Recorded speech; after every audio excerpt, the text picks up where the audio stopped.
الحمد لله نحمده ونستعينه ونستغفره ونؤمن به ونتوكل عليه ونعوذ بالله من شرور أنفسنا ومن سيئات أعمالنا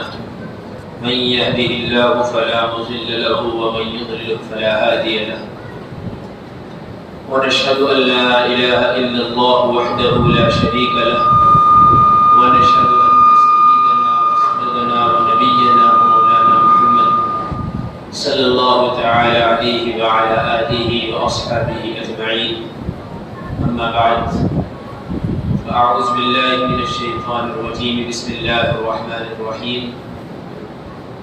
وما آتيتم من ربا ليربو في أموال الناس فلا يربو عند الله وما آتيتم من زكاة تريدون وجه الله. صدق الله مولانا العظيم. محترم عزیز اور دوستو، زکوٰۃ کے تعلق سے بات چل رہی تھی اور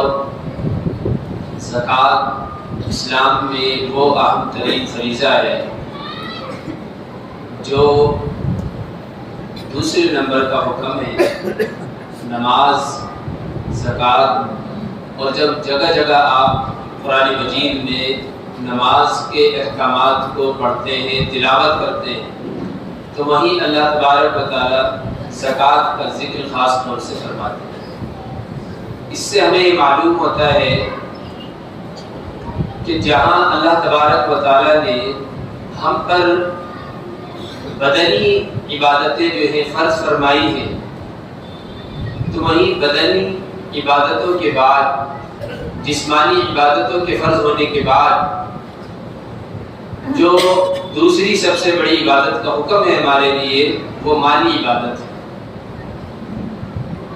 اب مالی عبادت کا مطلب یہ نہیں ہے کہ ہم مال کی پوجا کریں، مال کی عبادت کریں.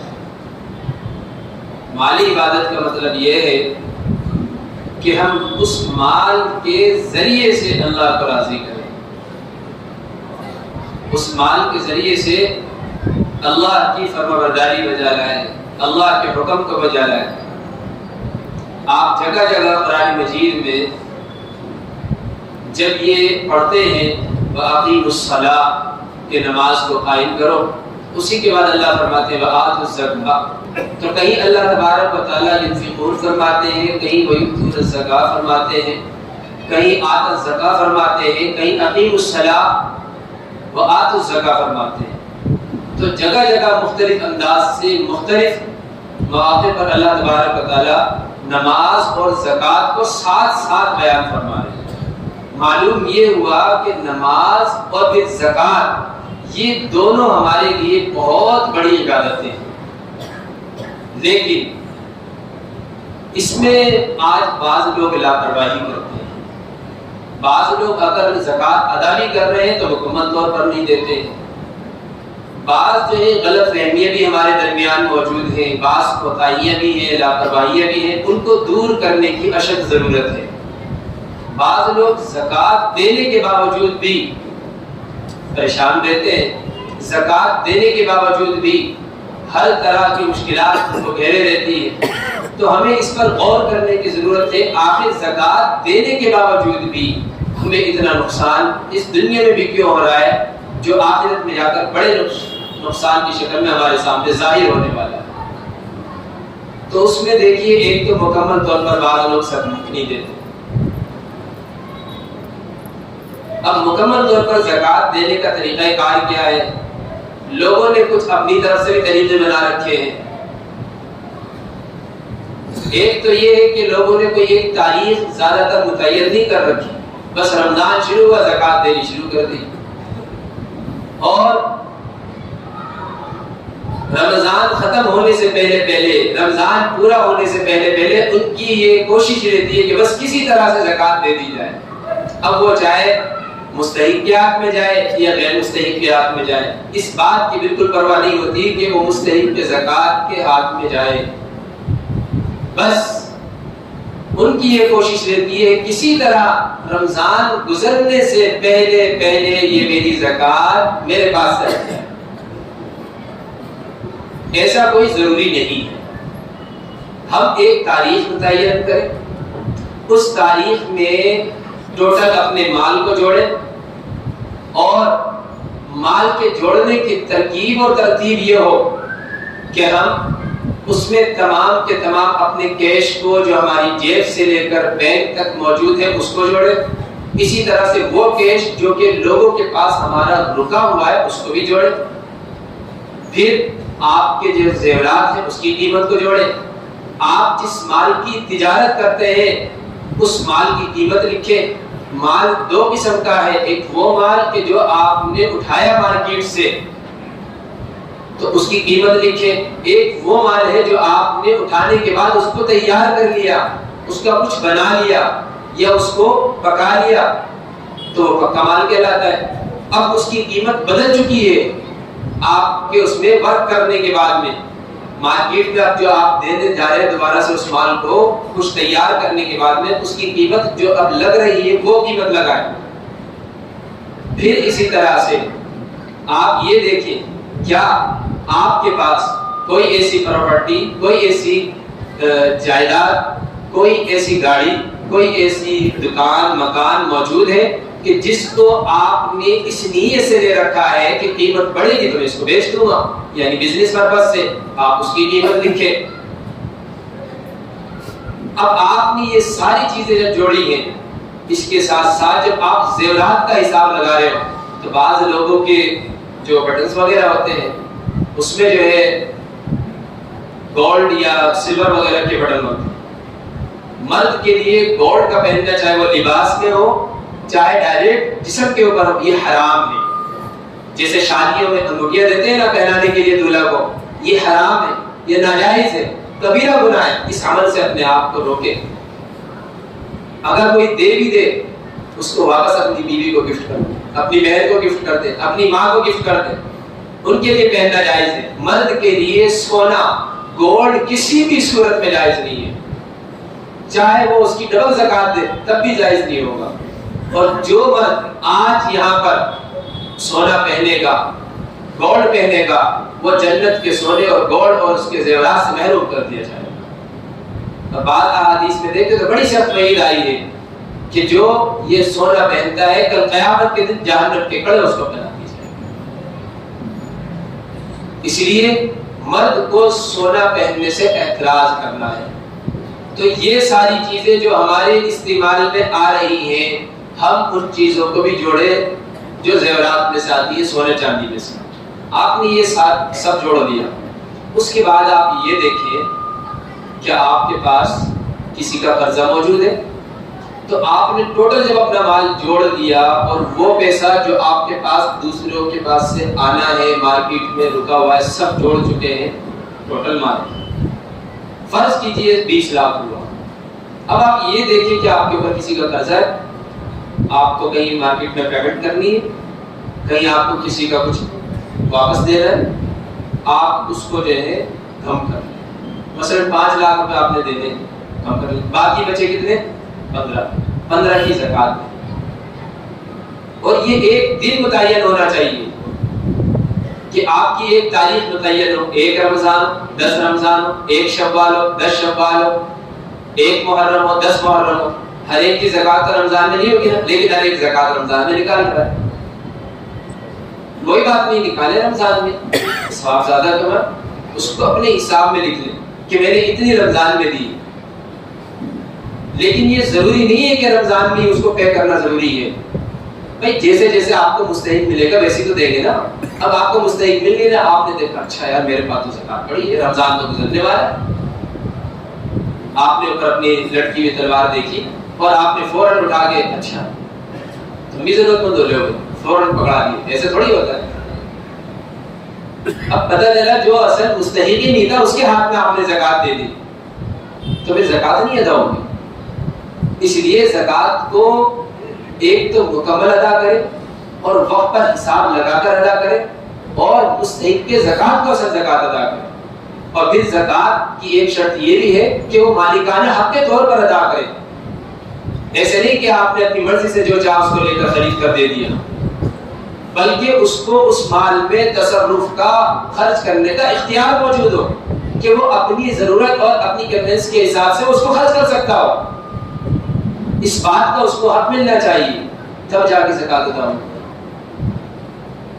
تو ان باتوں کا خیال رکھتے ہوئے ہم زکات ادا کریں۔ ایک تاریخ بتائیے تو پھر اس تاریخ میں جب آپ زکات کا حساب جوڑ رہے ہو، یہ بھی دھیان رہے کہ اس تاریخ سے پہلے تک جتنا مال کیش آپ کے پاس آ چکا ہے، چاہے اس سے ایک دن پہلے ہی آپ کے پاس لاکھوں کروڑ آئے ہو، اس کی بھی زکات اسی وقت دی جائے گی۔ کیوں؟ کیونکہ آپ صاحب نصاب پہلے سے چلے آ رہے تھے، بس آپ نے حساب جوڑ لیا۔ اب بعض لوگ کرتے کیا ہیں؟ لاپرواہی اور غفلت اور غلطیاں یہ کرتے ہیں کہ وہ چھوٹے موٹے اماؤنٹ کو تو جوڑیں گے نہیں، زکات کا حساب جوڑ لیا، اب ان کے پاس ایک دن موٹا اماؤنٹ آیا کہیں سے، اب وہ اس پہ خیال کرتے ہیں کہ اچھا اس کے اوپر ایک سال گزرے گا تو میں پھر اس کی زکات دوں گا، پتہ چلا اگلے مہینے پھر آ گیا اس کے پاس موٹا اماؤنٹ، پھر اس کے اوپر وہ ایک سال لگا رہا ہے، پھر اس سے اگلے مہینے آ گیا، پھر اس کے اوپر، تو آپ تو پورے سال حساب ہی جوڑتے رہیں۔ یہ طریقہ نہیں ہے، آپ صاحب نصاب ہے، بس آپ کی تاریخ آنے تک جتنا آپ خرچ کر لیں گے وہ خرچ ہو گیا، جتنا آپ کے پاس کیش اس دن باقی رہے گا یا اس وقت سے پہلے جتنا آپ کے پاس آ جائے گا، سب کی زکات اسی وقت دینی ہے۔ ایک غلطی تو یہ۔ دوسری غلطی لوگ کیا کرتے ہیں، عورتیں بھی کرتی ہیں، مرد بھی کرتے ہیں، وہ غلطی یہ ہے کہ جنہوں نے جس مال، جس پیسے، جس زیور کی زکات دے دی ہے، آئندہ سال آنے پر ان کے پاس وہ جو کا تو موجود ہے یا اس میں سے تھوڑا بہت گھٹا ہے بڑا، اب وہ یہ سوچتے ہیں کہ یار اس زیور کی تو میں نے پہلے زکات دے ہی دی تھی، اور یہ جو پیسہ ہے یہ تو پچھلے سال والا ہے، میں نے تو اس کی زکات دے ہی دی تھی۔ اب کیا ضرورت ہے؟ جب تک وہ کیش، وہ زیور آپ کے پاس رہے گا، زندگی بھر ہر سال آپ کو زکات دے۔ ایسا بھی کرتے ہیں کہ بس ایک مرتبہ دے دی، زندگی بھر کے لیے چھٹکارا، اور اب تمام طرف سے مشکلات اس کو دیتی ہیں، پریشانیاں دیتی ہیں۔ کہتا بھی آ کرو کہ یار ہم تو زکات بھی پوری دے رہے، صدقہ نافلہ بھی صحیح طور پر ادا کر رہے، پھر یہ پریشانیاں کیوں ہیں؟ یہ پریشانیاں اس لیے ہے کہ آپ مکمل طور پر زکات نہیں دے رہے، اور زکات دینے میں لاپرواہی کر رہے ہیں، اور زکات مستحق تک نہیں پہنچا رہے ہیں۔ تو ان تمام باتوں کا خیال رکھ کر ہمیں زکات دینی ہے۔ کوشش کریں گے نا انشاءاللہ، مسئلے پوچھیں گے نا آ کر علماء سے، جا کر علماء سے بار بار مسئلے پوچھیں، صحیح مسئلہ پوچھ کر جب جا کے عمل کیا کریں۔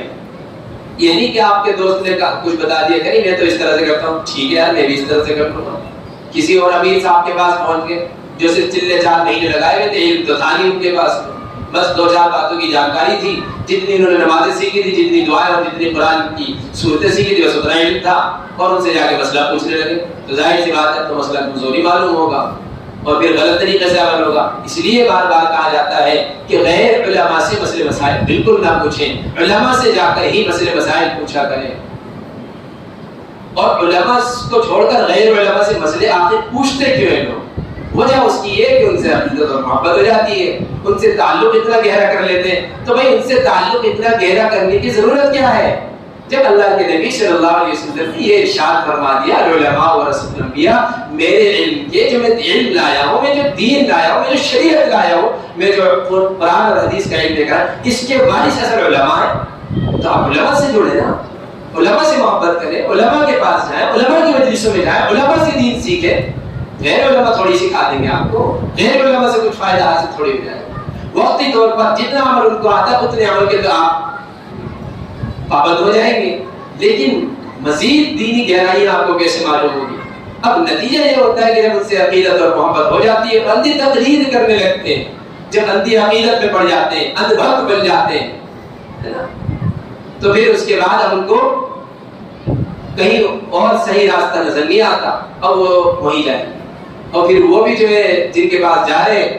چاروں ناچاروں سوچتے ہیں کہ یار یہ تو مجھ سے بڑی عقیدت رکھتا ہے، محبت رکھتا ہے، اگر میں نے اس کو مسئلہ نہ بتایا، اس کے مسئلے کا حل نہ نکالا، اور اس کا جو خواب ہے اس کی تعبیر نہ بتائی، یہ تو مجھ سے محبت کرنا چھوڑ دے گا، یہ تو مجھے ہدیہ تحائف دینا چھوڑ دے گا، یہ تو میرے یہاں جو راشن پہنچاتا ہے وہ پہنچانا چھوڑ دے گا، یہ میرے گھر کا کرایہ دیتا ہے وہ دینا چھوڑ دے گا، یہ تو جو ہے میری محبت اور عقیدت سے دور ہو جائے گا، میری مریدیت سے بھاگ جائے گا۔ اب چاروں ناچاروں کم علمی کے باوجود جو کچھ تھوڑا بہت ٹوٹا پھوٹا ہوتا ہے وہی بتانا شروع کر دیتے،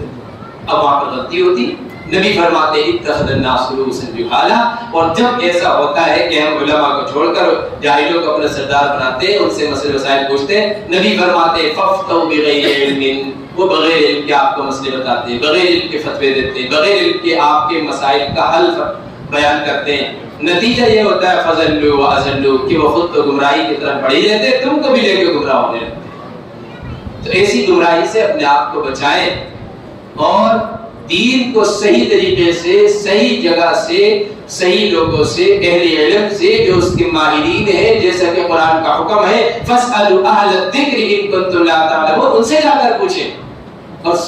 پوچھ کر عمل کرنا شروع کریں، تو جب جا کر جو زکوٰۃ اور دیگر اعمال صحیح طور پر ادا ہوں گے، اور جب زکوٰۃ صحیح طور پر ادا ہوگی پھر اس کے بعد آپ اس کی برکتیں دیکھیے گا۔ بعض ہیں ہمارے ٹچ میں ہیں، پورے سال جڑے رہتے ہیں، ان سے تعلق ہے، وہ بتاتے ہیں کہ لاک ڈاؤن جیسے حالات میں بھی ان کے کام میں کسی طرح کی رکاوٹ نہیں آئی، اور کبھی ان کو پورے سال ہوش نہیں رہتا کہ کبھی کام سے فرصت ہو رہی۔ اللہ ان کو اتنا نوازتے ہیں، غریبوں کا خیال کرتے ہیں، مدارس کا، مساجد کا، جہاں ضرورت ہے ویسی فوراً جو ہے اپنا اس ضرورت کو پورا کرنے کی کوشش اور فکر میں لگے رہتے ہیں، جستجو میں لگے رہتے ہیں۔ تو اس بات کی ہم میں سے جب ہر ایک فکر کرے گا تو آپ سوچ نہیں سکتے اللہ کتنا زیادہ عطا فرمانے والے ہیں۔ قرآن مجید میں اللہ فرماتے ہیں یمحق اللہ الربا ویربی الصدقات، یہ جو ربا، سود، انٹرسٹ، بیاج ہے یہ آپ کے مال کو گھٹاتا ہے، اللہ فرما رہے ہیں ویربی الصدقات، اور صدقے کا دینا، زکوٰۃ کا دینا یہ آپ کے مال کو بڑھاتا ہے، اور کتنا بڑھاتا ہے آپ اندازہ نہیں کر سکتے۔ ایک جگہ اللہ فرماتے ہیں مثل الذین ينفقون اموالهم في سبيل الله كمثل حبة انبتت سبع سنابل في كل سنبلة 100، مثال دی کہ ایک روپیہ خرچ کرنے والی کی مثال اس دانے کی طرح ہے جو دانہ ایک کسان نے زمین میں ڈالا، اس سے ایک بالی اگی، اس سے ایک پودا ہوگا، اس کے اندر 7 بالیاں نکلی، ہر بالی میں 100 دانے نکلے گہوں کے یا جو بھی چیز ہے، اور آپ سوچئے ایک کے 700 گنا تو فوراً ہو رہے، اور آپ کو یہ ویسے محسوس نہیں ہوگا، برکت کی شکل میں محسوس ہوگا، کبھی مال کے بڑھنے کی شکل میں محسوس ہوگا، اور پھر جب اللہ کے یہاں پہنچیں گے آپ تو وہاں پر آپ بڑے اجر کی شکل میں اس کو دیکھ رہے ہوں گے۔ اور ایک جگہ اللہ فرماتے ہیں واللہ یضاعف لمن یشاء، اور جو خلوص دل کے ساتھ اور بغیر دکھلاوے کے خالص اللہ کی رضا کے لیے غریب کی مدد کرتا ہے، احسان جتلانا اس کے مقصود نہیں ہوتا، اس کو تکلیف پہنچانا مقصود نہیں ہوتا۔ بعض لوگ ہوتے ہیں نا اس کی مدد کر دیں گے، شادی میں مدد کر دیں گے، دوسرے موقع پر مدد کر دیں گے، اور جیسے ہی موقع آئے گا وہ اس کے کسی کام نہ آیا تو بولیں گے تو اپنے برے وقت کو بھول گیا کہ میں تیری شادی کے وقت کام آیا تھا، تیری بچی کے وقت کام آیا تھا، تو عدالت میں پھنس گیا تھا اس وقت ضمانت دی تھی، تو فلاں جگہ پھنس گیا تھا میں نے تیرا قرضہ ادا کر دیا تھا۔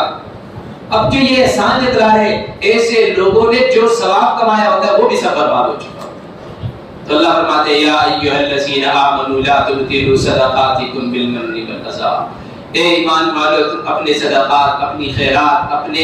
صدقے اور اپنی زکوٰۃ کو جو ہے احسان جتلا کر دوسرے کو تکلیف پہنچا کر ضائع مت کرو۔ جو آپ نے کر دیا اللہ کی رضا کے لیے کر دیا، نیکی کا دریا میں ڈال، یہ ہمارا حساب ہونا چاہیے۔ جو کچھ کر رہے اللہ کی رضا کے لیے کریں، اپنے مفاد کے لیے نہ کریں کہ کل میں اس سے فائدہ اٹھا لوں گا، اس عالم دین پر میں نے خرچ کر دیا، اپنے مطلب کے اس سے مسئلے پوچھ لوں گا، ایسا نہیں ہو سکتا۔ اور جو ایسا کرے وہ عالم بھی باقی دین کا۔ تو اس لیے اس بات کا خیال رکھیں، بس اللہ کی رضا کے لیے آپ دیتے رہے، اللہ تبارک و تعالیٰ ایسے خلوص دل کے ساتھ، خلوص نیت کے ساتھ خرچ کرنے والوں کو بے حساب عطا فرماتے ہیں۔ واللہ یضاعف لمن یشاء، کہ اتنا کہ ہم حساب نہیں لگا سکتے۔ تو زکوٰۃ ہمیں صحیح طور پر، صحیح جگہ پر اور صحیح وقت پر اور مکمل طور پر انشاءاللہ ادا کرنی ہے، اس کی فکر کرنی ہے، اس کے مسئلے جا جا کر پوچھنے ہیں۔ اور جن کو زکوٰۃ کی مسائل، جو زکوٰۃ کے مستحقین ہیں نہیں مل رہے، آپ ہم سے رابطہ کریں، انشاءاللہ بہتر جگہ ہم آپ کو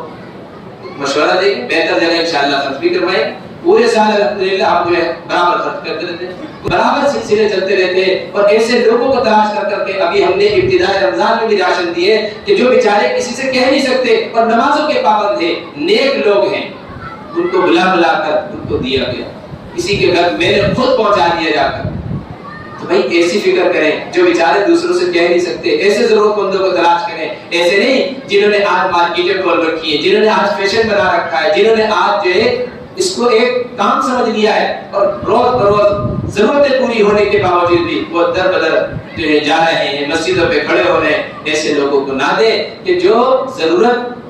مند زیادہ نہ دکھائی دے رہے اور صحت مند ہو اور کما سکتے ہو، کھا سکتے ہو، سب کچھ کر سکتے ہو، اس کے باوجود بھی بھیک مانگ رہے ہو، ایسے لوگوں کے لیے بڑی سخت وعیدیں بیان کی گئی. انشاءاللہ کسی اور موقع سے ایسے لوگوں پر کیا سخت باتیں نبی علیہ الصلوۃ والسلام نے بیان فرمائی ہے اس کو بیان کریں گے. اللہ تبارک و تعالی ہم سب کو کہنے سننے سے عمل کی توفیق مرحمت فرمائے. وآخر دعوانا الحمدللہ رب العالمین.